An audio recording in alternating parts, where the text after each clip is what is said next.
네, 지난주에는 예수님의 네 번째 표적으로 오병이어의 표적을 보았습니다. 그 네 번째 표적은 바로 그 앞에 세 번째나 또 두 번째 표적에 계속 바로 이어져서 나왔던 표적이었기 때문에 그 전에 그 두 번째, 세 번째 표적과 같은 흐름으로 바로 표적을 중심으로 한 육신적 믿음에서 이제 영적인 말씀을 중심으로 한 영적인 믿음으로 전환시키시려는 예수님의 노력이 담겨 있을 것이다라는 것을 예상하며 이제 대하게 되었습니다. 그래서 마침 지난주 오병이어의 표적에서는 바로 그 표적 사건과 함께 그때 예수님을 따라왔던 큰 무리들이 결국에는 육신적인 믿음을 갖게 되는 장면까지 보게 되었다라고 하는 것입니다. 그들이 육신적인 믿음을 가졌다는 것을 잘 볼 수 있었던 것은 구약에서 예언된 그러한 세상에 오실 그 선지자라고 그들은 알아봤습니다. 쉽게 말해서 메시아라고 알아본 것 같았지만 결국엔 예수님을 억지로 잡아서 임금을 삼으려고 하는데 그 세상적 임금입니다. 육신적 임금을 삼으려고 하는 모습에서 바로 그와 같은 육신적인 믿음의 모습을 적나라하게 볼 수 있었다라고 하는 것입니다. 그래서 지난주는 우리에게 영적이고 정말 온전한 믿음을 갖기 위해서는 영적인 말씀이 필요하고 중요하다는 사실을 더욱 절감할 수 있었던 그러한 본문이 되었다라고 하는 것이죠. 자, 지난주는 그러면서 뒷부분에 예수님께서 이제 혼자 산으로 가시는 모습을 볼 수 있었는데 그 모습은 이 큰 무리들과 이제 작별하며 떠나시는 모습이자 제자들 그동안은 계속해서 예수님과 동행해 왔던 제자들과도 분리되어서 홀로 산으로 가는 그러한 모습을 통해서 결국에는 제자들도 육신적인 믿음에 있었을 것임을 우리가 짐작해 볼 수 있었다라고 하는 것이죠. 그 표적을 보면서 제자들도 그 육신적 믿음에 결국에는 처해 있었을 것임을 짐작해 볼 수 있었습니다. 그래서 특별히 또 지난주 예수님과 함께 제자들 중에 빌립이나 또 안드레라는 제자들이 직접 나오면서 또 예수님께서는 그들을 시험해 보시려고 하셨다라는 내용까지 나오면서 그들이 그 오병이어의 표적 이전에도 바로 육신적인 상태에 있던 것임을 이제 엿보여졌지만 결국에는 예수님께서 그 표적 이후에 그들마저 그렇게 떠나서 혼자 산으로 가시는 모습을 통해서 그들이 마저도 육신적인 믿음에 있었을 것임을 그와 같이 짐작해 볼 수 있었다라고 하는 것입니다. 자, 오늘 본문은 그 이후에 이제 예수님께서 그러한 육신적인 믿음을 영적인 믿음으로 전환시키기 위해서 영적인 말씀을 하실 것이 예상이 되는 것이지만요. 그 전에 다시 예수님께서 바다 위를 걸으시는 다섯 번째 표적이 나오게 되는 본문입니다. 원래는 우리가 전에 말씀드렸지만 오병이어의 표적만 지난주에 나왔기에 이제는 영적인 말씀이 나와야 할 그런 차례인데 그 중간에 바로 이와 같은 다섯 번째 표적이 나오게 된다라고 하는 것입니다. 그리고 오늘 이 표적 사건은 결국 제자들과 예수님만이 중심이 되어 펼쳐지게 됩니다. 이런 적이 없었는데 제자들과 예수님이 중심이 되어 보여지게 되죠. 그렇기 때문에 오늘 표적은 또 오늘도 표적만이 주로 나오기 때문에 다시금 제자들의 그런 육신적인 믿음을 보이는 그러한 본문이 되는 것인가 하고 생각해 볼 수 있겠죠. 아직 영적인 말씀을 하시기 전 상태이기 때문에 표적만 나오기 때문에 그들이 영적인 믿음을 육신적인 그러한 믿음을 보이는 것을 다시 한번 보여주려고 하는 것인가 라는 것을 한번 생각해 볼 수 있겠고요.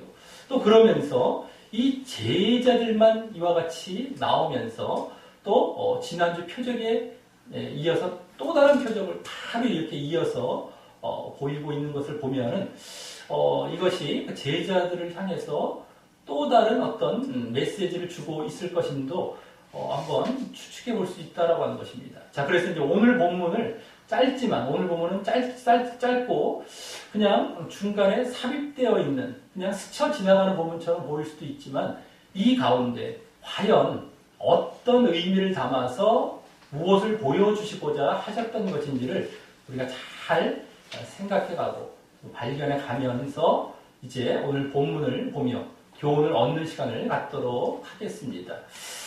자, 오늘 사건 또한 지난주 오병이어의 표적과 같이 공관복음에도 나오는 사건입니다. 특별히 누가복음에 안 나오지만 마태나 마가복음에는 나오고 있는데요.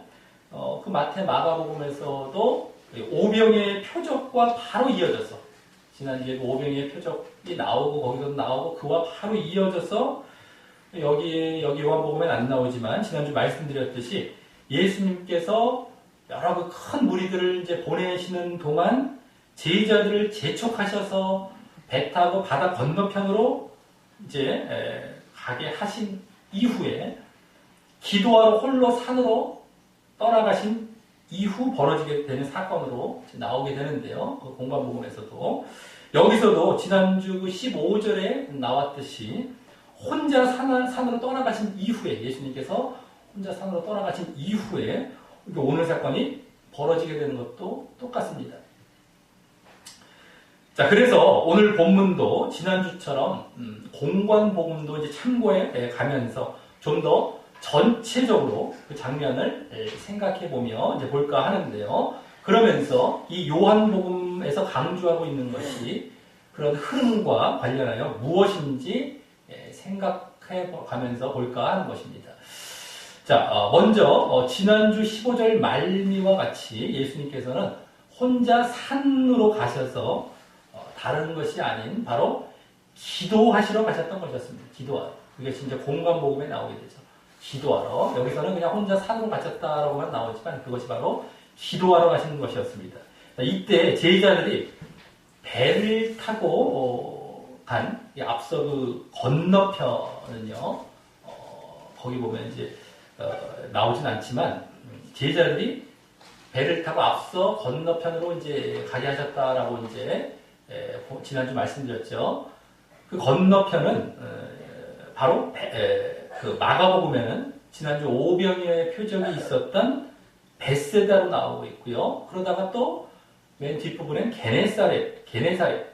게네사렛으로 나오고 있고 이 요한복음에는 좀 이따가 이제 17절에도 나오고 더 뒤에도 나오지만 가버나움으로 나옵니다. 제자들이 이제 배 타고 떠나서 이제 가게 하신 곳이 바로 이제 벳세다인 것 같기도 하고 또 게네사렛, 벳세다 또 오늘은 또 가버나움 또 여기는 이렇게 나와요. 그래서 이는 종합해 봤을 때 제자들이 벳세다 지난주 오병이어도 벳세다였습니다. 근데 또 벳세다로 갔다가 마가복음에 나오고 있기 때문에 벳세다이 조금 다른 지역이 되겠죠. 배 타고 먼저 그쪽을 쓱 갔다가 거기서 또 가버나움 바로 옆에가 게네사렛입니다. 그러니까 거의 그 중간쯤 어디로 가셨겠죠. 그러니까 여기서는 가버나움으로 나오고 마태 마가에서 이제 거기서는 이제 게네사렛에서 나오는 겁니다. 자, 그쪽으로 간 것으로 이제 볼 수 있습니다. 자, 그래서 오늘 본문은 이제 그 제자들이 그 건너가던 갈릴리 바다에서 겪게 되는 장면이 주된 사건으로 나와서 그동안과는 달리 이 제자들이 주요 등장인물이 되는 사건과 표적이 되는 것입니다. 그동안은 이제 제자들은 예수님을 옆에 따라다니면서 다른 사람과의 이제 관계되는 사건만 이제 주로 보아왔던 이러한 여기였다면 이번에는 제자들이 주요 중심 인물이 되는 겁니다. 자, 그리고 이는 지난주 6절에서 예수님께서 제자 빌립을 시험하시고자 하셨던 모습이 보여지며 결국 그 다음 안드레와 또 결국 그들을 대표로 한 제자들 전체를 시험하시거나 또 훈련하고 계셨던 것으로 볼 수 있는데 그에 이어서 이제 오늘 사건이 그 연장선에서 벌어지게 되는 사건이라고 볼 수가 있는 것입니다. 그들을 시험했던 그리고 이제 제자들만 또 나오죠. 지난주 시험했다라는 그 빌립을 시험코자 하셨다. 이런 내용. 근데 오늘 제자들만 그럼 이렇게 봤을 때 오늘도 그 연장선이겠구나 라는 걸 이제 짐작하며 볼 수가 있는 것이죠. 자, 그래서 오늘 사건은 이제 예수님께서 영적인 말씀을 하시기 이전에 오병이어와 표적과 관련된 그 영적인 말씀을 하시기 이전에 제자들에게 지난주 미흡해 보였던 그 당신에 대해 더 잘 알리시는 사건이 된다고 볼 수 있겠고요. 그래서 오늘 좀 이따 바다에 바람과 파도가 일어나는 현상을 또한 예수님께서 주관해 가셨다고 할 수 있습니다. 이들을 시험하고 훈련하시는 차원에서 말이죠. 자, 그래서 또 지금 이 산에서의 예수님의 이제 기도는 제자들을 위한 기도가 주를 이루셨을 것입니다. 산에 올라가셔서 따로 떨어지셔서 이제 기도하셨던 것은 이제 제자들을 위한 기도와 또 이제 또 능력을 행하실 것을 위한 또 기도도 있었겠죠. 오늘 능력을 또 행하시는데, 자, 이러한 배경 가운데 이제 오늘 사건이 본격적으로 전개가 됩니다. 자, 먼저 16, 17절은 우리 저물매 제자들이 바다에 내려가서 배를 타고 바다를 건너 가버나움으로 갔다라고 하여 가버나움으로 가는 그들의 행선지가 여기 이제 보여집니다. 자, 이 모습은 예수님께서 그 제자들을 배 타고 보내셨기에 이들이 가는 것이었고 말입니다. 물론 이때 이제 여기 바다는 갈릴리 바다, 갈릴리 호수였죠. 자, 그리고 이때 저물었다라는 시간도 지난주 오병이어의 표적을 행하실 때부터 공관보험을 보면 이미 때가 저물고 있어서 저녁이 되고 있음이 보여졌다면 이제는 그 시간보다 더 어두워진 시간이죠. 그게 저물었다. 오병이어 표적의 그 식사까지 다 마치고 더 저물어진 시간이 된 겁니다. 더 어두워진 것. 자, 그 구체적인 시간은 좀 이따 19절에 배 타고 10여리 정도 떠났다쯤 갔다고 이제 나오는데 그 10여리가 원어상에서는 25에서 30 스타디언이라는 말이 나옵니다. 스타디언, 이제 거리의 단위인데요. 그것을 이제 킬로미터로 바꾸자면 4.5에서 5.5km예요. 4.5에서 5.5km, 25에서 30 스타디언은 중간쯤 한 5km 정도 되겠죠. 5km. 이제 5km 정도 간 거예요. 배 타고 먼저.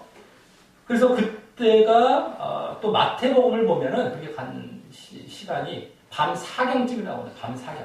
밤 4경은 지금 시간으로 말하자면 3시, 새벽 3시에서 6시 사이가 되는 겁니다. 그렇기 때문에 이들이 배를 타고 떠난 시간은 한 5km 가서 한 그 정도 됐다 했을 때 우리가 짐작해 볼 수 있는 시간은 한 밤 9시에서 한 12시 그 사이 언제가 되지 않았을까라고 생각해 볼 수 있습니다. 자, 그 다음 17절 하반절에는 이 요한복음에만 나오는 이제 배경적 설명이 나옵니다. 거기 이미 어두웠고 예수는 아직 저희에게 오시지 아니하셨다라는 것입니다. 요한복음에만 나오죠.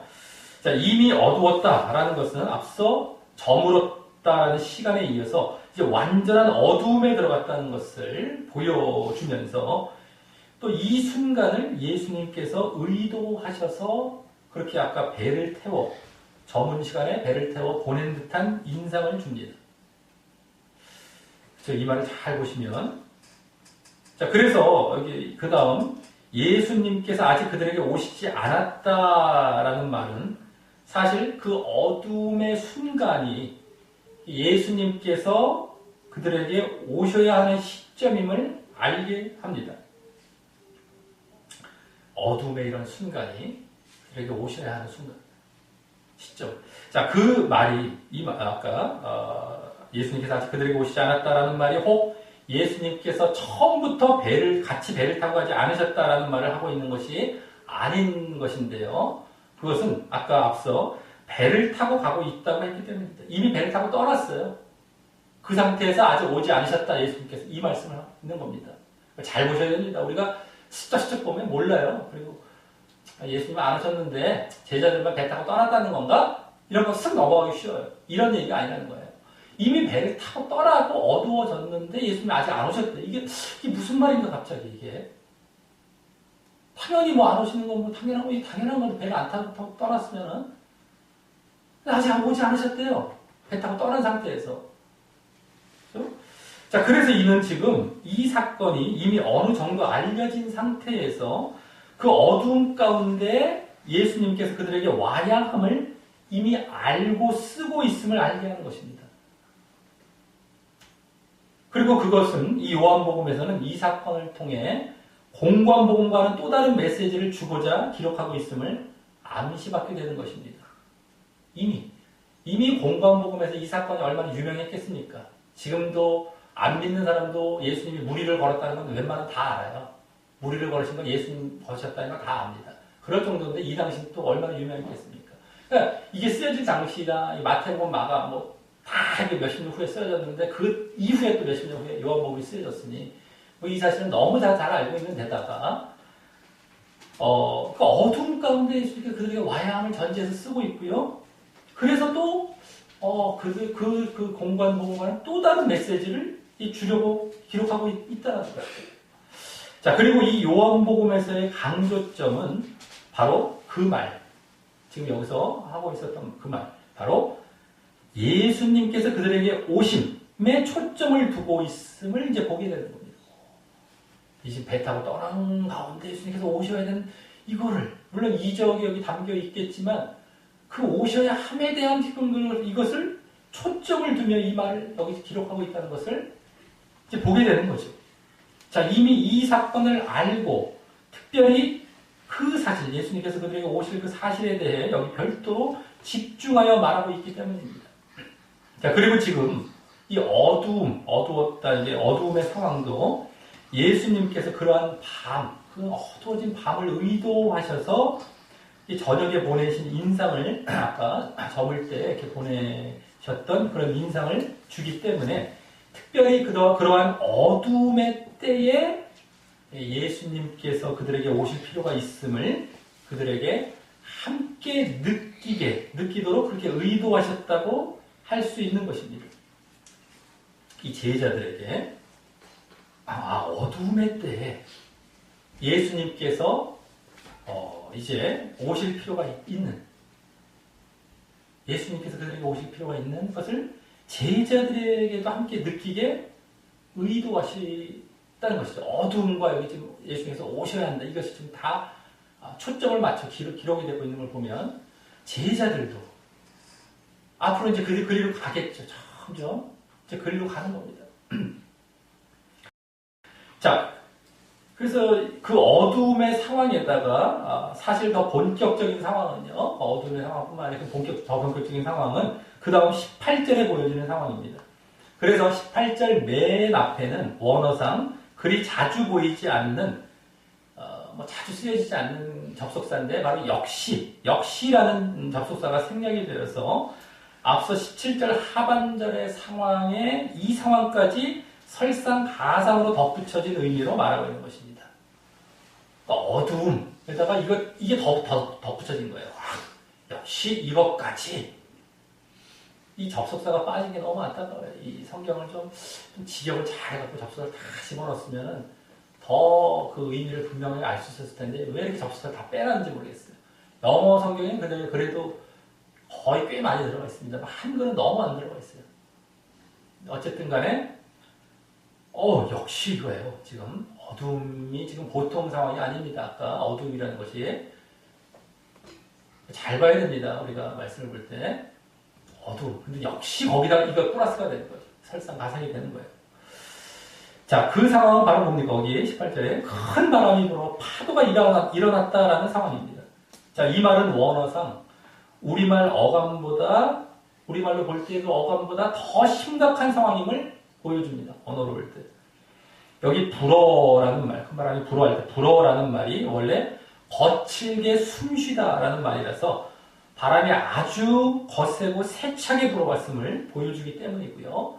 그래서 우리가 이제 우리 말 볼 때 큰 바람에서 물론 알 수 어느 정도 느껴지기도 하겠지만 그래도 이게 적당히 그냥 대충 바람이 불어서 살랑살랑 이렇게 볼 수도 있는데 그게 아니에요. 엄청나게 그냥 거센 세찬 바람.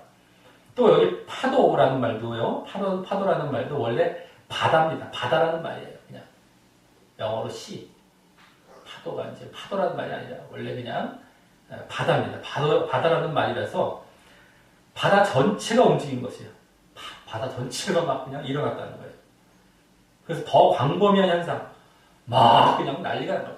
어떤 여기 북한된 지역만 살짝 움직인 것도 아니고 막 전체가 막 뛰는.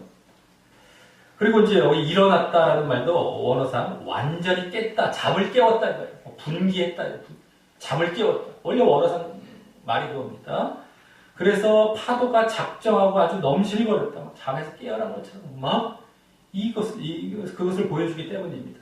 그래서 이제 마태복음에서는 이 말 대신에 바람이 거슬림으로 물결을 인하여 고난을 당했다라는 말로 나오고 있고요. 또 마가복음에는 바람이 거스름으로 제자들이 괴로이 노저었다라고 나오고 있는 것입니다.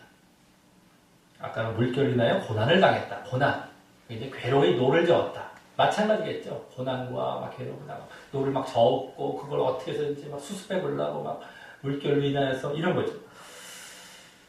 자, 그래서 이 18절 상황도 사실 제자들이 고난당하며 괴로이 그렇게 노를 젓는 모습을 예상할 수 있는 상황이고 말입니다.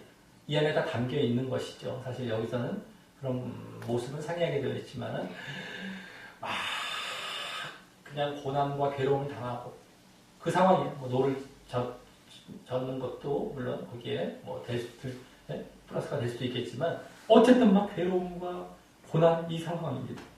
자, 그래서 다음 이제 19절 상반절에는 이제 제자들이 노를 저어 10여리쯤 갔다라고 나오는데 그들의 여기 노를 저음은 그 고난과 괴로움 가운데의 노저음이었을 것입니다. 그런데 여기서의 그러한 괴로운 노저음으로 그 다음 여기 10열이 갔다라는 말이 그 말 나중에 나왔죠. 그 말 다음에 나와서 공관복음에서 그 괴로움이라는 말 앞에 이제 술이나 떠났다. 거기 이제 10열이가 아니라 술이라고 합니다. 그냥 수리 정도.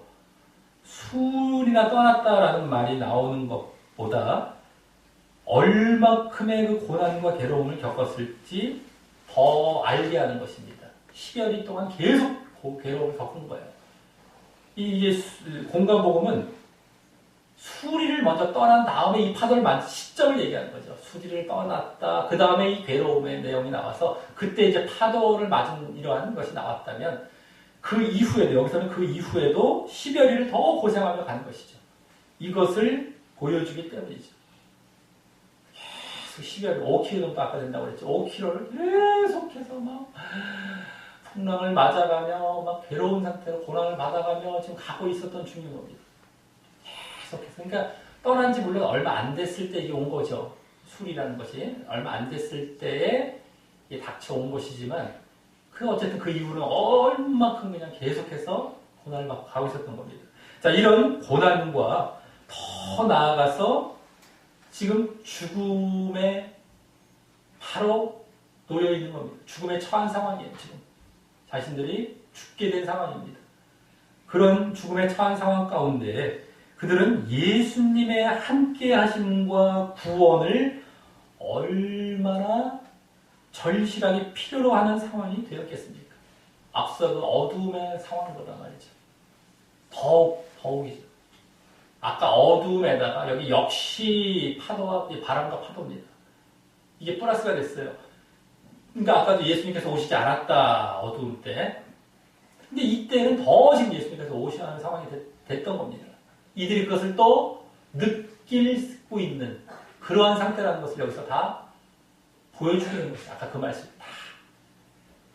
예수님께서 오시지도 않았는데 지금 어두운 칠흑 같은 어두움 속에서 어마어마한 그 파도와 지금 함께 고난과 괴로움 막 죽기 일보 직전에 그 어두움도 다 죽음을 상징하는 겁니다. 그 상태 가운데 지금 빠져 있었고 그래서 예수님이 오셔서 구원해 주시기를 이들은 기다리는 이러한 상태로 요한복음은 비춰지고 있는 거예요. 보여주고 있는 거예요. 예수님 아직 오지 않은 배 타고 떠났는데 어떻게 오신다는 겁니까? 근데 필요로 하는 상황이에요. 이들은 그걸 간절히 지금 절실하게 지금 필요로 하는 상황입니다. 어떻게 오실 방법은 없는 거죠. 지금 이들이 생각하기에는 도저히 오실 수는 없다고 생각하지만 필요로 한 그런 구원을, 그 예수님으로부터의 구원을 바라고 있는 이런 상황이 되는 것이었습니다. 요한복음에 지금 기록이 다른 거예요. 그래서 초점이 다릅니다. 공관복음과 같이 우리가 우리를 거리에서 쳤던 사건이네요. 끝! 이렇게 보면 안 된다는 거예요. 이게 지금 오병이어가 너무 잘하는 사건이에요. 끝! 이러면 안 되는 거예요. 그 안에 담겨있는 의미들이 있다는 거예요. 그걸 잘 영적인 의미들, 왜 이걸 기록하고 뭘 보여주고 계시는지를 잘 깨달으려고 해야지. 너무 유명한 사건이고 너무 재미있는 사건이에요. 끝! 이러면 안 되는 거예요. 우리가 유명하고 재밌지 않고 이런 사건을 보는 겁니까, 지금? 성경에 그러려고 적혀져 있습니까? 그건 아이들 너무 완전 뭔가 유치원 아이들 정말 이 성경의 내용부터 조금씩 좀 알려줄 때 그 정도는 할 수 있을지 모르겠어요. 근데 어른은 자랐을 땐 그게 재미있지 않고 주어진 사건들이 아니었죠. 원래 영적으로 이제 의미를 주려고 했던 사건인데 그걸 알아갈 생각을 해야죠. 자꾸 그런 선입견을 가져가면 이걸 제대로 안 보려고 하고 이렇게 말해 못 알아듣기 쉽다라는 거 하는 겁니다. 자, 그래서 그러니 이제 그들이 얼마나 절실히 필요로 하는 상황이 되겠습니까?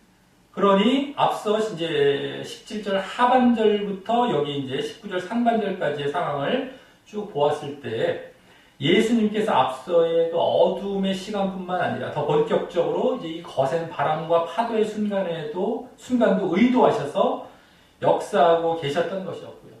예수님께서 그걸 다 의도하신 거예요.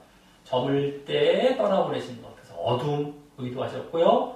이러한 풍랑, 예수님을 더 오시길 바라는 그러한 예수님의 구원을 바라는 이런 상태로 의도하시고 정말 역사하신 것이었죠. 그래서 그러한 그러한 고난과 더 나아가 그 어둠이 상징하는 죽음에 가까울 때, 다 죽음의 상황이죠. 가까울 때 다른 무엇보다 예수님께서 그들에게 오셔서 그들을 그 죽음의 위기에서 구원하실 필요가 있음을 그들로 하여금 간절히 느끼게 또한 의도하시며 지금 이 사건을 일으키고 계셨다고 할 수 있는 것입니다. 이 상황과 이들의 어떤 정말 그래서 구원의 어떤 필요성 간절히 느끼도록. 자, 그래서 이러한 때 이제 19절 하반절과 같이 예수님께서 바다 위로 걸어 배에 가까이 오시며 드디어 오늘 네 번째 표적이 보여집니다. 네 번째 표적 보여지죠, 이제. 이 제자들은 지금 자신들의 구원을 위해서 예수님의 필요를 절실히 느끼고 있는 상황 가운데 마침 예수님께서 이제 등장하시게 된 것인데요. 그 등장의 방법이 그 바다라는 환경에서는 도저히 상상할 수 없었던 바다를 걷는, 그것도 속히 걸으시는 그런 이적의 방법으로 등장하신 것입니다. 5km 이상 떨어진 곳을 금방 이렇게 막 오신 것이 아니겠습니까? 바다를 걷되 아주 속히 더 걸어오신 거죠. 자, 한마디로 뭡니까? 자연의 법칙을 초월하시면서까지 그들에게 등장하신 것이었습니다. 이는 예수님께서 자연을 지배하시고 다스리실 분임을 보이시는 표적입니다. 그렇죠? 이 표적은 그거죠. 자연을 지배하고 다스리실 표적. 마태, 마가복음에서는 이제 풍랑을 잔잔케 하는 이러한 이적도 보이며 이미 이 이적 이전에도 그런 정말 표적도 보여주셨지만 이 요한복음에서는 그것까지 다 포함이 될 수 있겠다고 볼 수 있는데 이러한 자연을 지배하고 다스리는 이 표적까지 이번에 이제 그걸로 보여주신 겁니다. 그 표적을 보여주시는 거예요. 특히 좀 이따 이제 배에 오르시고 나서는요, 예수님께서 배에 오르시고 나서는 여기에는 안 나오지만 바람과 파도가 이제 그치게 되기에 더욱 그러한 능력을 가지신 분이심을 보이게 되시는 것입니다. 그리고 그것은 지난주 오병이어의 표적이 사실 그 나눠주셨던 그 떡과 같이 찢겨지시고 그래서 사람들에게 생명을 주실, 그래서 뭡니까? 지난주는 당신과 당신의 그 십자가의 죽음을 예표하신 그런 표적이었다면 당신이 십자가의 죽으심입니다. 그로 말미암아 속죄 또 더 나아가 생명까지 주신 십자가에 죽으신 이것을 이제 예표하는 그런 표적이었다면 이 표적은 이제 그런 일들로 말미암아 이 자연과 세상의 모든 만물을 다스리실 그런 왕이 되실 것에 대해 예표하시는 표적이 된다고 할 수 있습니다. 예수님께서 돌아가시고 부활하시죠. 그리고 이제 모든 만물의 왕이 되십니다. 자연을 지배하고 계시는 걸 보여주지 않습니까? 모든 만물을 지배하시는 거예요. 통치하실 왕. 그와 연결해서 그것까지 또 보여주고 있는 그러한 표적이 되는 것입니다. 이것은요. 십자가에 죽으신 지난 쪽은 그쪽에 초점이 더 있었다면. 자, 그리고 여기서는 그러하신 분께서 그들에게 다가가 이제 그 죽음에서 건져 생명과 구원을 베푸시고 허락하신다는 이러한 중요한 사실도 보이고 계시는 것입니다. 그러한 능력을 가지셨기 때문에 정말 죽음에서 생명과 구원을 죽음에서 건져서 생명과 구원을 지금 죽음의 상황에서 생명으로 구원하실 그걸 이제 허락하신다는 것을 보이고 계시는 것입니다. 자, 물론 제자들은 지난주와 같이 아직 이적적인 측면에 더 관심을 가질 것이었지만 이적, 놀라운 그 이적의 그 부분에 더 관심을 가질 것이었지만 이번 경우는요, 그들의 구원에 대한 여기서 막 벗어나고 살기 위한 이런 구원이죠. 그런 구원에 대한 절실한 필요에 그러한 이적을 이제 이들이 겪는 것이기 때문에 단순히 육신적 구원을 주시는 그런 육신적 이적만이 아니라요. 육신적인 이적만이 아니라 그것을 통해 좀 더 그 이적 이면에 암시되고 있는 자신들의 근본적인 영혼의 구원을 주실 것이라는 영적인 표적으로도 더 느끼게 될 이적이 될 것이었습니다. 영적인 표적. 자기들이 정말 죽음에서 구원받는 것이었기 때문에. 자, 하지만 19절 말미를 보면 그 제자들은 자신들이 예수님의 필요를 느꼈지만 정작 예수님의 가까이 오심을 보고 우선 거기 두려워함을 보입니다. 두려워함을. 그렇죠? 필요를 느꼈지만 우선은 두려워해요.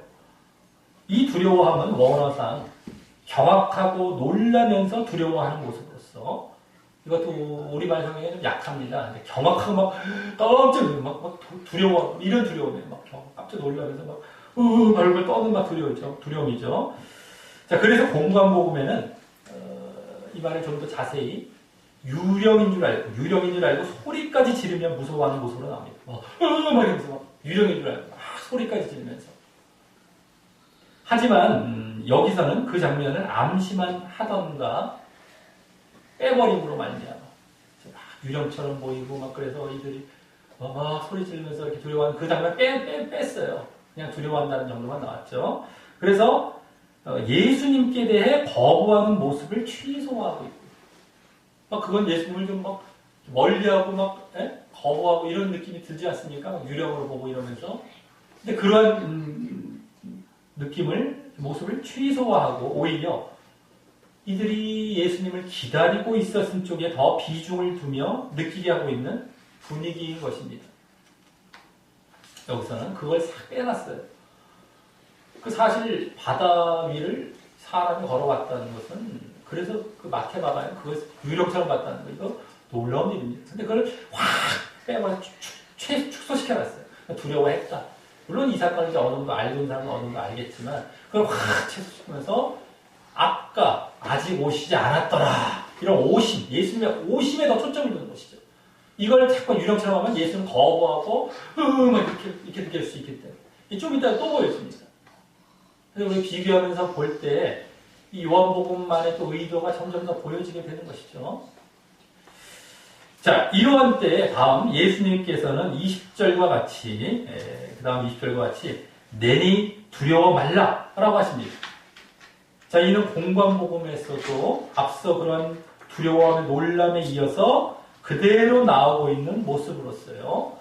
이 말까지 똑같이 나옵니다. 내니 두려워 말라. 똑같이 나옵니다. 다만 거기서는 이 말 앞에 안심하라 라는 말씀이 덧붙여 있지만요.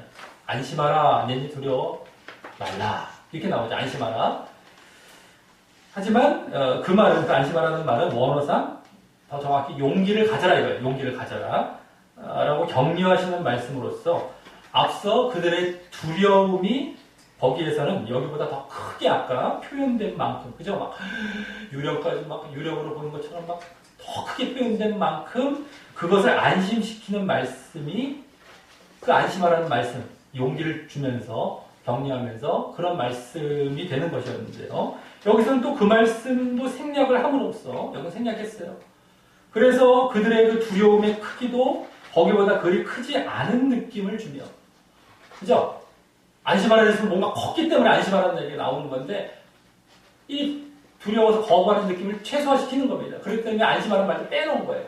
이게 함께 지금 결국 이게 어우러져서 가는 거예요, 지금. 그래서 대신 예수님에 대한 예수님에 대해서 기다리고 있었음을 더 부각시키는 분위기인 겁니다. 그래서 아까의 그 흐름에 계속 이어서요. 뭐, 이걸 했었으면은, 유령처럼 놀라갖고, 막 얘들이 막, 자빠 놀래, 막, 벌벌 떨고 소리 지르고, 이러면 안심하라, 라는 한마디 들어가면서 이렇게 같이 이렇게, 그걸 다 빼버렸어요. 다 빼버렸어요. 그러니까 크게 놀란 부분에 있어 크게 강조하고 있지 않죠. 오심. 물론 놀란 건 사실입니다. 그게 있지 않았다는 얘기는 아니지만, 그거는 전부 축소화 시켜놓고, 이들의 마음 상태, 막 예수님의 오심, 여기에다 초점을 두고 있는 거죠, 여기서는. 그거라는 거예요. 지금 여기서 기록하고 있는 목적 자체는. 그래서 이걸 최소화시키는 거예요. 그러지 않으면 이들의 이런 오시기 기다렸음에 대해서 이게 더 느껴지지 않고 정하기 때문에 이렇게 한 겁니다. 자, 여기서는 이제 그래서 안심하라라는 말 대신에요. 그 말의 의미를 함께 담고 있는 여기 두려워 말라라는 말씀 정도만 하신 것으로 끝나죠. 원래 그 말과 거의 비슷한, 안심하라, 두려워 말라. 이 말 거의 비슷한 말이에요, 원어상. 근데 이 정도로 이제 끝나고 있어요. 여기서는 두려워 말라. 아까도 그냥 두려움, 여기 두려워 말라. 이렇게 살짝 끝나고 있습니다. 자, 그럼 여기서 주목해야 할 말씀은 또 나머지 말씀은 뭡니까? 내니라는 거, 내니. 나이니, 내니, 나이니. 라는 말씀인데요. 그 말씀은 예수님께서 단순히 당신을 인식시키는 말 정도가 아니라, 나다. 이렇게 인식시키는 말 정도가 아니라, 원어로 보면 이 말은 나는 나다 라는 말로 써요. 나는 나다예요, 원래. 에고 에이미. I am I. 뭐, 나는 나다. 영어가, 그런가요? 예, 저 약간 좀 틀릴 수 있는데, 어쨌든 그런 식이에요, 영어가. 나는 나다. 영어 똑같고요. 이제 원어로도 마찬가지입니다. 그냥 나다가 아니라 나는 나다. 라는 말로써 그 말은 구약에 보면 출애굽기 3장 14절에서 하나님께서 모세에게 나는 스스로 있는 자라고 하시며 당신의 이름을 알려주신 것과 같은 말씀인 것입니다. 모세가 이제 하나님께 이름이 무엇입니까? 나는 스스로 있는 자다. 근데 그 말이 원래 나는 나다예요. 나는 나다. 나는 나다. 근데 우리는 말 번역에서 나는 스스로 있는 자다라고 번역을 해놨죠. 원래는 나는 나다예요. 그러니까 나는 스스로 있는 자, 구약 거기 출애굽기에서 말을 여기서 좀 하신 겁니다. 나는 스스로 있는 자다. 만약에 그런 식으로 번역을 했다면 그들에게 와서 나는 스스로 있는 자다. 놀라지 말라. 이렇게 두려워하지 말라. 이렇게 말씀하신 거예요. 내니라는 말이 그거예요. 내니. 나는 스스로 있는 자다. 이거예요. 네. 그래서 이 말씀은, 내니라는 말씀은 당신이 구약에 보여진 그 하나님과 같은 분이시자 그 메시아, 그래서 메시아이심을 보이고 계신 말씀이 되는 것입니다. 이 말이 단순한 말이 아니라 구약의 그 하나님과 같으신 분. 자, 그래서 이때 또 바다 위를 걸으신 것도요. 구약 시편 77편 19절에 나오는 여기에 이런 말씀이 나옵니다. 주의 길이 바다에 있었다. 이런 말이 나와요. 주의 길이 바다에 있었다. 그거 하신 말씀이나 주의 길이 바다에 있었다. 그러면 주님의 길이 바다에 있었다면 주님은 그 길을 걸을 수 있었다는 거 아니겠습니까? 그죠? 길. 그리고 또 이사야 43장 16절에서 또 그 말씀과 아주 비슷한 바다 가운데 길을 큰 물 가운데 첩경을 내고 아까 시편에서도 똑같이 이렇게 나온 겁니다. 이 말과 거의 비슷한 뒤에 제가 생략했지만 어쨌든 바다 가운데 길, 그거 아까 이제 시편에 나왔죠. 이스라엘도 마찬가지예요. 또 큰 물 가운데 첩경을, 큰 물이 바다고 첩경이 바로 길이란 말 똑같습니다. 반복한 것 뿐인데요. 레고라는 말씀을 그게 이제 하나님께서 그렇게 하셨다는 건데 그 말씀을 이제 성취하신 모습으로서 바다에 길을 내서 그걸 걷는 식이에요. 걸어가신다는 것이죠. 근데 또 그 말씀들은요, 구약의 그 시편이나 이사야에 나왔던 그 말씀들은 사실 앞서 하나님께서 그 나는 나다라는 말씀을 하신 모세 때, 모세에게 그걸 이제 하신 말씀인데 그 모세 때 그 출애굽한 이스라엘 백성이 모세를 필두로 이제 출애굽한 이스라엘 백성이 하나님에 의해 홍해를 건너며 애굽의 군대로부터 결국엔 구원을 받은 사건을 나타내는 말씀이었기에 원래 이제 시편이나 이사야에서는 그 말씀입니다. 바다에 길을 냈다는 건 지금 예수님은 물 위를 걸어서 오셨지만 원래 이제 거기서는 물을 가르셔서 바다를 걷게 하셨다는 이스라엘 백성들로 하여금 그거를 이제 나타내는 말씀이었어요. 또 그래서 그들이 거기서 구원을 받은 거죠. 구원. 이들이 구원을 받는 겁니다. 막 쫓아오는 애국 군대로부터 구원받고 그들은 이제 수장되어 버리죠. 애국 군대는 어쨌든 그러기 때문에 여기서 이와 같이 바다를 밟고 걸으시며 제자들에게 오셔서 나는 나다라고 하신 모습은 더욱 예수님께서 그렇게 하나님과 같으신 메시아로서 그죠? 다 출애굽 사건 때 모세와 관련된 때 나는 나다. 물 위를 또 이렇게 길을 내시기도 하시고 그때와 똑같은 말씀을 하시고 물 위를 걸어오셨어요. 또 바다 위에 길을 내셔서 오셨어요. 그래서 구원을 베푸셨다는 거죠. 거기서도. 그렇기 때문에 더더욱이 예수님께서 그런 메시아로서 구원을 베푸실 분이심을 보이신 것입니다. 구원. 딱 물을 가르고 오셔서 걸어오셔서 딱 나는 나다. 출애굽 당시에 하나님의 모습으로 딱 나타나신 것이죠. 자, 그래서 지금 제자들은 죽음의 상황에서 그걸 구원받기를, 그 구원에 대한 절실한 필요를 느끼며 예수님의 등장과 도우심을 간절히 원하고 있었을 상황에 예수님은 이와 같이 바다 위를 걸어 등장하셔서 나는 나다 라고 하시며 이들을 이제 구원하시게 되므로 자연과 만물을 다스리실 능력을 가지신 왕이심을 보이심과 동시에 그런 능력으로 구약에서 하나님께서 보이신 가장 대표적인 구원 사건인 출애굽 사건과 홍해 사건과 같은 그 구원을 베푸실 바로 하나님과 같은 메시아이심을 영적으로 보이시려고 하셨던 것이었습니다. 보이고 계셨던 것이었어요. 우리 구약에서 대표적인 구원 사건은 출애굽 사건이고 그와 또 이어지는 홍해 사건입니다. 홍해에서 이렇게 출애굽 거기서 애굽에서 구원하신 거예요. 탈출케 하시고 이걸 구약 전체를 거쳐서 가장 하나님의 구원 사건으로 대표적으로 계속해서 말씀드립니다. 뒤에 다른 성경에서 계속 나와요. 구약에 시가서, 역사서, 시가서, 뭐 선지서 이런데 계속 이게 계속 대표적으로 나옵니다. 그 대표적인 사건을 보여주시면서 내가 메시아다라는 것이죠. 구원을 베푸실 거예요. 자, 그래서 나온 21절에서는 그에 대한 제자들의 모습으로 이에 기뻐서 배로 영접했다라고 합니다. 자, 이제 마지막 부분에 이제 잘 보십시오. 이 모습은 요한복음에만 또 나오는 모습으로서요. 다른 데 안 나오는 마태나 마가 이런 거 안 나와요. 기뻐서 영접했다? 이거 없습니다. 전혀 생소한 이런 기록이에요. 여기서만 나오는. 그 모습으로서 제자들이 얼마나 예수님을 간절히 기다렸는지 이제 직접 보여주는 모습입니다. 아까는 아직 예수님께서 오시지 않으셨다라는 정도로 이제 벌써 암시가 되고 벌써 이렇게 느껴지고 있었다면 여기서는 그 그것을 바탕으로 해서 드디어 얼마나 기다렸는지가 딱 직접 기뻐서 영접하고 기뻐서 막.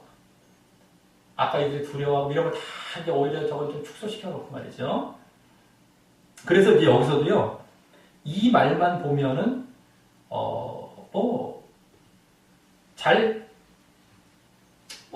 자기들이 구원받았으니 기뻐했겠지. 이런 정도로 보고 끝날 수도 있어요. 근데 그런 정도가 아닙니다. 이제 영접했다는 것이. 기뻐서 영접했다. 그래서 앞서 17절 하반절에서요, 17절 하반절에 그 어두움의 상황과 또 예수님이 아직 오시지 않았다라는 말에서부터 암시되었던 그런 모습이었는데 말입니다. 이제 드디어 이제 더 직접 보여진 것이죠. 자, 마태복음에서는요, 이 모습 대신, 이렇게 기뻐서 영접했다라는 말 대신에 예수님께서 배에 오르시기 전에 제자 베드로가 주여, 만일 주님이시거든 나를 명하사 물 위로 오라 하소서 한번 확인해 보는 거예요. 약간 의심도 하면서 확인해 보죠. 그래서 베드로가 물 위로 그렇게 걸어갑니다. 예수님께서 오라. 그러다가 의심에 빠져가기도 하고 이런 장면이 나와서 그럼 뭡니까? 예수님을 받아들이는데 조금 뜸을 들이고 있는 모습으로 나오기도 하고요.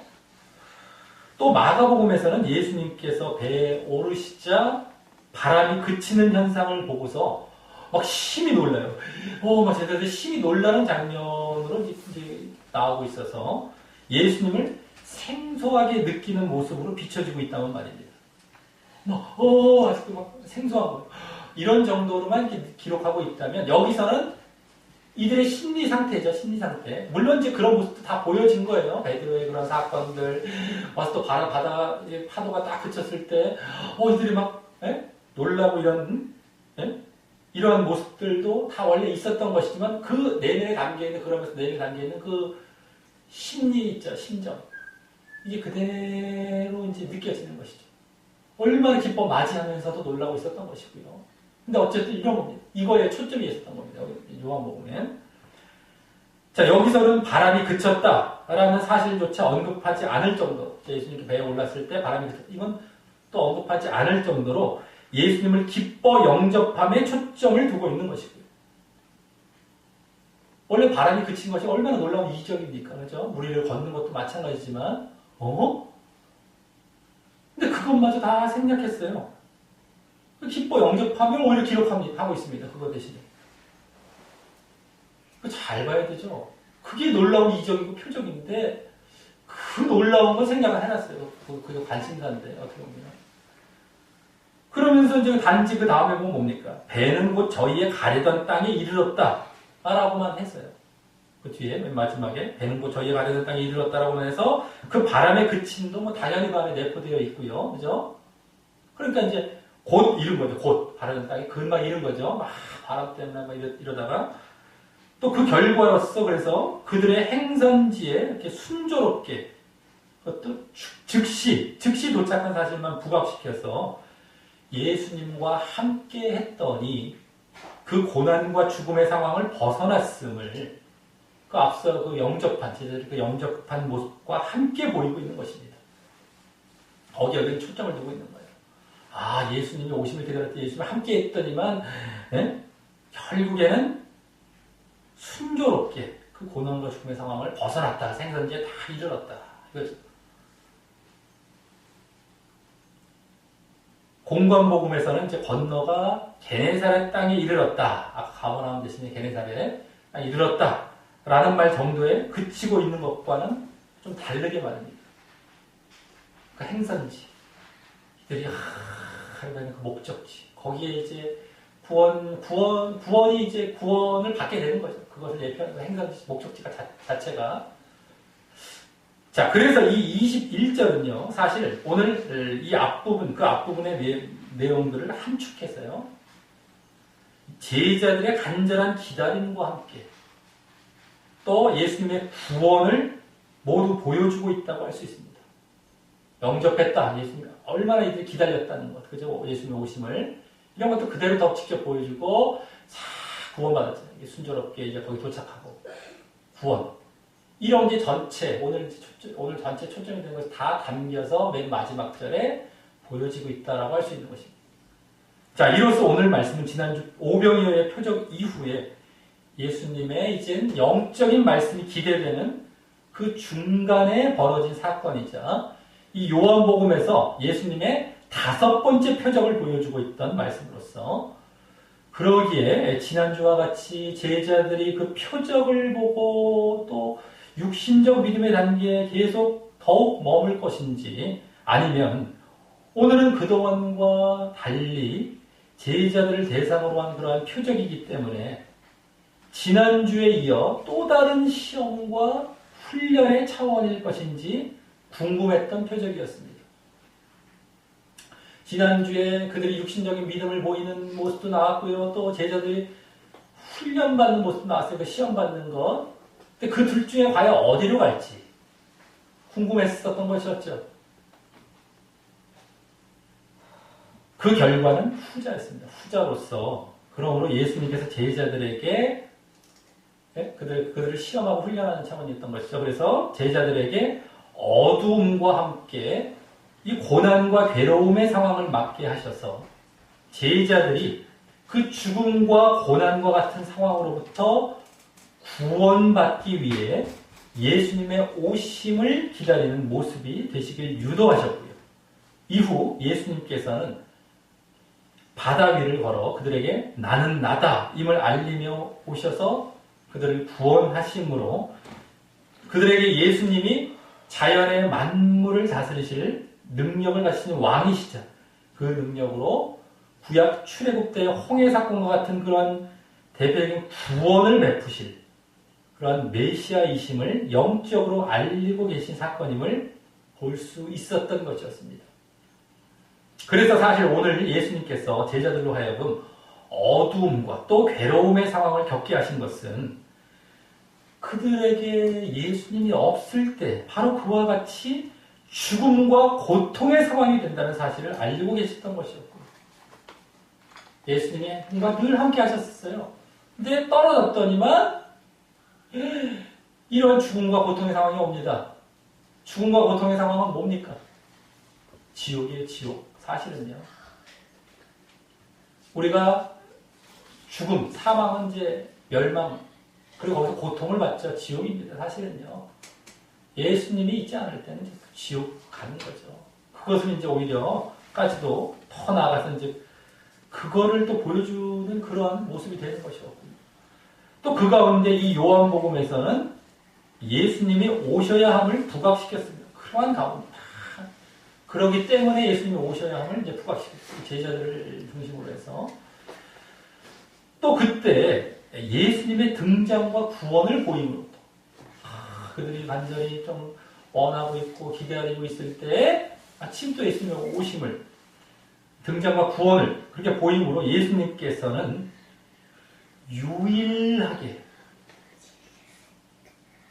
다른 어떤 사람으로서는 되지 않습니다. 유일하게 예수님만이 유일하게 그 죽음과 고통의 상황에서 건져서 그 반대인 생명과 평안의 자리로 인도하실 분이심을 보이셨던 것입니다. 생명과 안식이라고 하는 것도 좋겠죠. 안식, 평안이라고 잘못하면 세상적인 평안으로 또 가버리기 때문에 생명과 안식, 이 죽음과 고통이 아닙니다.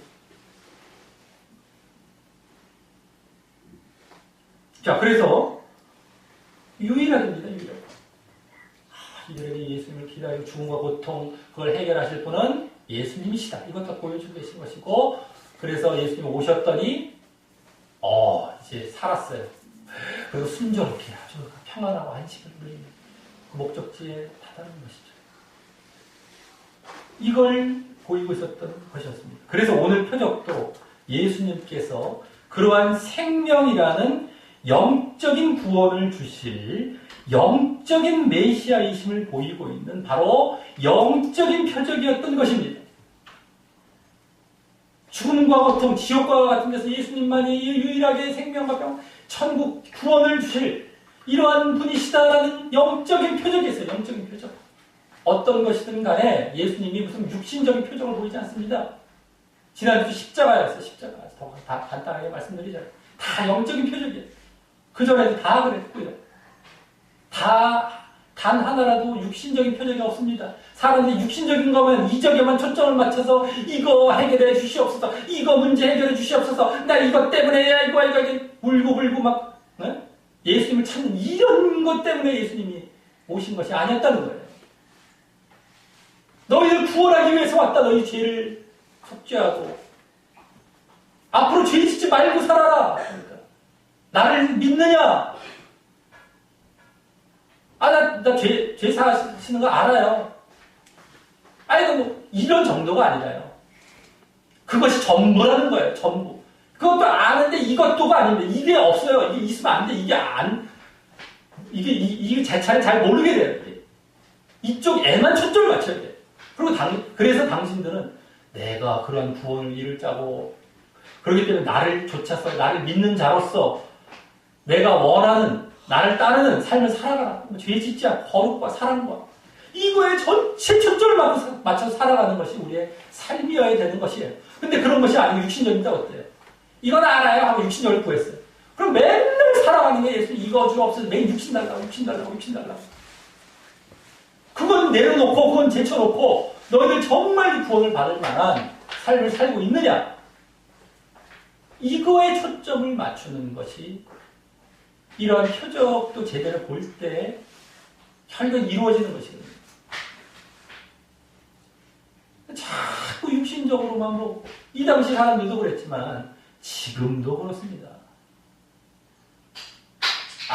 우리 오병이어에 헌신을 했더니만 많은 것을 갚아주시는 육신적인 얘기한다는 거예요. 자꾸만 많이 바치십시오. 많이를 받으십시오. 뭐 이런 어떤 잘 육적으로 그냥 단순하게 말씀드리는 거예요. 하나님 예수님께서는 능력이 있습니다. 우리 예수님은 못 이룰 능력이 없습니다. 그 능력이 다 육신적인 것을 위해서 이루실 능력도 얘기하는 거죠.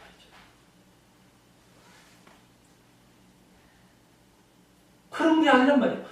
네가 정말 나를 믿고 내가 원하는 삶을 살아가느냐? 죄와 싸우고 정말 구원받은 자로서의 삶을 살아가느냐? 믿는 자로서의 삶을 살아가느냐? 자, 그리고 제자들은 이번만큼은 지난주와 달리 자신의 그 생명에 대한 구원을 직접 체험할 것이기 때문에 직접 체험하는 거예요. 자신의 생명이죠. 그래서 그동안 그들이 보여왔던 육신적인 이적으로 보고 마는데 그치지 않고요. 이제 영적인 표적으로 보게 될 큰 전환점이 될 것이었던 것입니다. 자신들이 직접 그걸 겪어보니까 더 깨닫는 거죠. 물론 그전에도 다 영적인 표적이었습니다만서도 이들은 거기에 완전히 맞닥뜨려 보는 거예요. 죽음과 이 생명의 문제까지. 그러니까 더 영적으로 표적으로 보게 될 큰 전환점이 될 것이었다는 겁니다. 그리고 그렇게 함으로 앞으로 이제 다음 본문에서 예수님께서 지난주에 이제 모였던 그런 큰 무리들뿐만 아니라 또 이 제자들에게도 보이시게 될 오병이어 그 표적에 대한 영적인 말씀에 대해 이들이 영적으로 잘 깨달아 받아들이고 그래서 이제 더욱 영적인 믿음으로 나아가도록 하시기 위한 그런 하나의 훈련과 연단의 과정으로 보인 표적이라고 할 수 있습니다.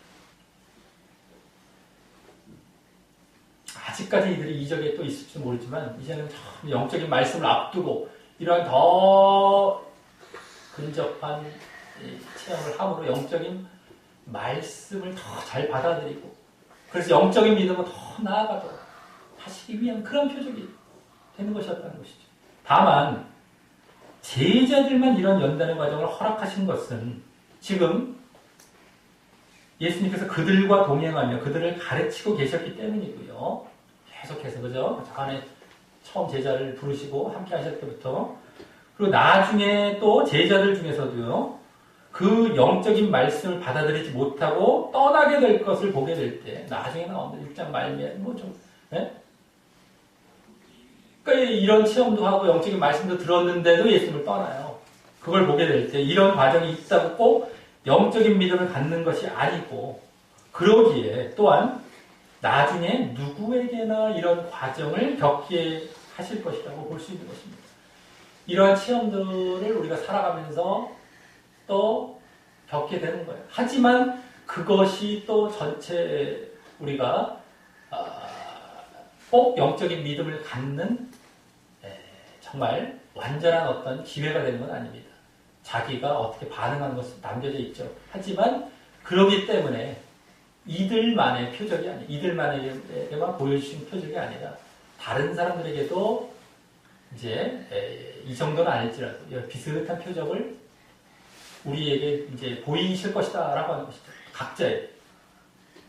자, 우리 모두 예수님께서 지금 우리에게도 오늘 사건과 같이 눈에 들어지게 보여지는 사건은 아닐지라도 은밀하게나 또 내면적으로라도 우리가 이제 이것은 좀 육신적으로 직접 이렇게 더하는 것이지만 우리가 살아가다가 막 죽을 것 같은 경우가 많습니다. 고통받고 죽을 것 같고 이런 상황 많아요. 육신적으로 뿐만 아니라 심적으로도 마찬가지고 여러 상황에서. 그래서 그 은밀하게나 내면적으로라도 그러한 죽음과 고난의 상황을 허락하실 때 예수님만 간절히 기다리며 의지하시기 바라겠고요. 오늘 이들이 혈계는 예수님의 오심을 기다렸던 것처럼 그때 또 예수님께서 이적적으로 구원하시는 체험을 하시기 바라겠고요. 예수님이 오시죠. 구원을 하십니다. 그 가운데서 빠져나오게 하시고. 자, 그러므로 예수님을 영적인 생명을 책임질 메시아라는 영적인 믿음을 더 견고히 하시는 기회가 되시기 바라겠고. 아, 내가 이 죽을 것 같은 데서 나를 살리시는구나. 영적인 생명을 책임질 걸. 그때 깨달아야겠죠, 우리는. 그걸 육신적으로 가면 안 됩니다. 그 기회에 영적인 걸 깨달아야 돼요. 그래서 영적인 믿음을 더 견고히 하시는 기회가 되겠다는 것이죠. 나도 죽을 때 내가 이게 살아나는구나. 내 죽음에 대해 생명을 주실 분이시구나. 또 그 이후에 주어질 영적인 말씀에도 이제 다음 영적인 말씀이 주어지지 않습니까? 영적인 체험을 하면 영적인 말씀이 이제 들어오는 거예요. 이제 막 들어오기 시작해요. 이제 막 들어와요. 너무너무 좋아집니다. 이제 그때부터는 이제 막 들려요. 그걸 사모합니다. 그걸 계속 유지해 나가야 돼요. 그전에는 얘기를 해도 무슨 얘기인지 깨닫지도 못하는 데다가 막 그냥 막 깨닫지 못하는 뿐만 아니라 막 싫어갖고 막 죽겠고 막 이랬다면 이제 달라집니다. 한번 이렇게 그래서 그 영적인 말씀도 혹 그전에 그랬다면 그런 거부하는 모습이 아닌 더 귀 기울이는 모습이 되어서 더욱 영적인 믿음을 확실히 하고 그것을 계속 유지해 가시는 그런 자들이 근데 많지가 않습니다. 아까 말씀드렸듯이 제자들 떠난다고 거기까지 갔는데도 제자들 무수하게 떠납니다. 그게 소수예요, 소수. 그러한 소수의 든 자가 되심으로 결국 그런 자들만이 진짜 그 구원을 완성받게 되는 겁니다. 그런 자가 되시기를 예수님의 이름으로 간절히 축원합니다.